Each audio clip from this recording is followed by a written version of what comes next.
Uma das coisas que mais me chama a atenção na questão do Evangelho da Graça de Cristo Jesus é a concepção, é você entender verdadeiramente o novo nascimento. É você entender o que é o Evangelho da Graça, o que diz respeito e a despeito do que está escrito, entender completamente e perfeitamente na sabedoria à luz da palavra de Deus, iluminado pelo Espírito Santo, para compreender na realidade o que é o Evangelho da Graça, qual a vantagem entre você, entre eu, que somos evangélicos, crentes, protestantes, qual a diferença ou qual a vantagem sua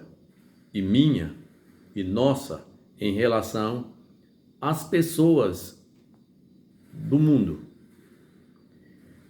O que me chama mais a atenção, e eu gosto muito das epístolas de Paulo todas, mas gosto muito das epístolas aos Romanos, porque fala profundamente de coisas que muitas vezes pessoas que estão dentro do Evangelho ou que vivem do Evangelho ou no Evangelho há bastante tempo não entendem, não compreendem o que a palavra realmente quer dizer em relação à graça e o que nós devemos compreender e por que nós nos destacamos entre os demais.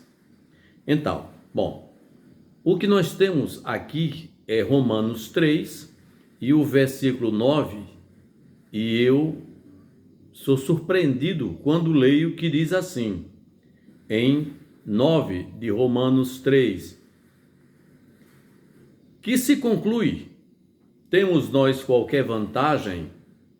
Não, de forma nenhuma, pois já temos demonstrado que todos, tanto judeus como gregos, estão debaixo do pecado. Como está escrito, não há justo, nenhum sequer, não há quem entenda, não há quem busque a Deus, todos se extraviaram, a uma se fizeram inúteis, não há quem faça o bem, não há nenhum sequer. Bem, no contexto eu estou inserido, e você também, todos nós, que somos evangélicos, que somos cristãos, e somos protestantes ou crentes. Qual é a vantagem minha e sua em relação às pessoas que não são evangélicas? Uma só. A concepção da graça na pessoa bendita de Cristo Jesus e no seu sacrifício importa em você compreender que você não é melhor nem pior do que ninguém, você é igual a qualquer outra pessoa. Tanto faz você estar na igreja, ou ser da igreja, ou membro de igreja há muitos anos, a uma pessoa, se comparando, que não tem conhecimento do Evangelho da Graça de Cristo Jesus. Qual ou qual é a diferença? Ou onde há a diferença entre essas duas pessoas? Evangélicos e não evangélicos? Uma só. Quando você começa a entender que a graça salvadora de Cristo se estendeu a você e a tantos outros, e não a outras pessoas, porque você começou a entender que Cristo Jesus morreu na cruz por você, que você não merecia, que você não era digno desta misericórdia gratuita, que é salvação, a salvação eterna que Cristo Jesus, através de si mesmo, lá na cruz do Calvário, lá atrás, derramou o seu sangue por você, tomou o seu débito, a sua dívida, a promissória, o débito que você devia. Ele foi à cruz e pagou em seu lugar, livrando você do futuro que era incerto, de um futuro negro e horrendo e terrível que lhe levaria à perdição eterna.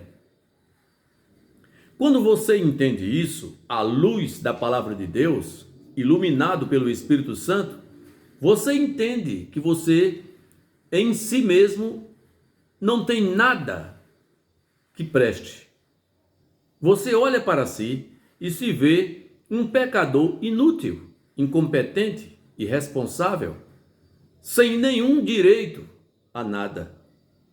Quando você olha para si e se vê como uma pessoa desprovida de tudo, mas na bondade infinita e na misericórdia de Cristo Jesus, através do seu grande amor com o qual nos amou, sendo Ele que nos escolheu, não fomos nós que o escolhemos, mas Ele escolheu a nós. E aí você entendeu este plano e o Espírito Santo esclareceu e iluminou a sua mente e você entendeu esta salvação e passou a ser uma nova criatura. E você nasceu da água e do Espírito. Da água, que é a palavra. Não me refiro ao batismo, me refiro ao nascimento da água e do Espírito, assim como Jesus disse a Nicodemos: aquele que é nascido da carne é carne, e o que é nascido do Espírito é Espírito. É necessário a gente nascer de novo. Nascemos da água. A água é a palavra, não é batismo, não me refiro a batismo, até porque água não tira pecado de ninguém. Água não absolve pecado de ninguém, coisíssima alguma. O batismo é apenas, tão somente, uma simbologia de purificação. Não é que água tire pecado de ninguém, porque você pode se batizar e se na verdade não tiver tido um novo nascimento, você continua imundo e sujo com as coisas do mundo que outrora você carregava sobre si. Mas eu me refiro em nascer da água, da palavra. Jesus, certa vez, ele disse à mulher samaritana: aquele que beber dessa água, deste poço de Jacó, volta a ter sede. Mas aquele que beber da água que eu der, rios de água viva nascerão do seu interior, do seu coração. A palavra é água e vida. Então, quando você entende que você não há nada em si mesmo de digno, de favorável, nada que preste. Esta é a palavra. Em si você não tem nada que preste. Eu tenho que reconhecer isso. Nós temos que reconhecer isso.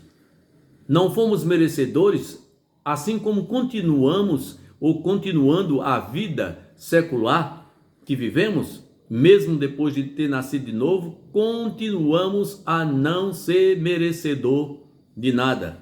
Mas Cristo, com o amor no qual Ele nos amou e nos escolheu, e você entendeu e passou a ser uma nova criatura. É a grande diferença. Não é que você seja melhor ou pior do que as pessoas do mundo. Você é igual a qualquer pecador, porque nós ainda não estamos livres do pecado, porque o pecado ainda está entranhado, latente dentro de nós. Isso só vai ser extinguido com a morte. O salário do pecado é a morte. Quando a gente morre, o pecado é extinto. Mas nós não temos mais prazer no pecado.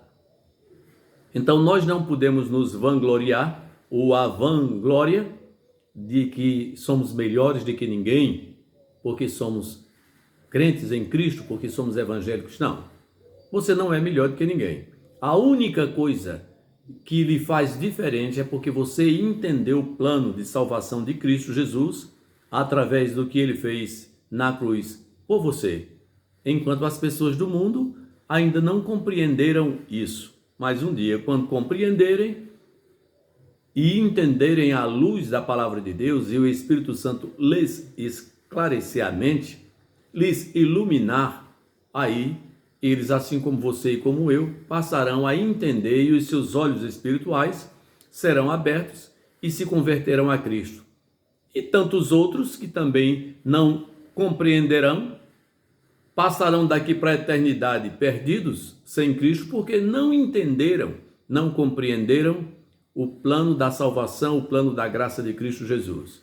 Não somos melhores nem piores do que ninguém, somos todos iguais. Tanto as pessoas do mundo, como você, como eu, como nós, somos todos iguais. O que nos separa deste abismo é que você entendeu que Cristo Jesus é a suma de tudo. E sem Ele você não é nada. Que você depende dEle, que você necessita dEle, que você precisou dEle e precisa 24 horas da sua vida. E nisso, o Espírito Santo de Deus iluminou seu coração e você creu que você necessitava de um Salvador, porque por você mesmo você não chegaria a lugar algum. Então é a grande diferença entre nós e eles que não têm ainda a Cristo. Até que um dia o Espírito Santo possa iluminar as suas mentes, o seu coração, e eles possam ser uma nova criatura.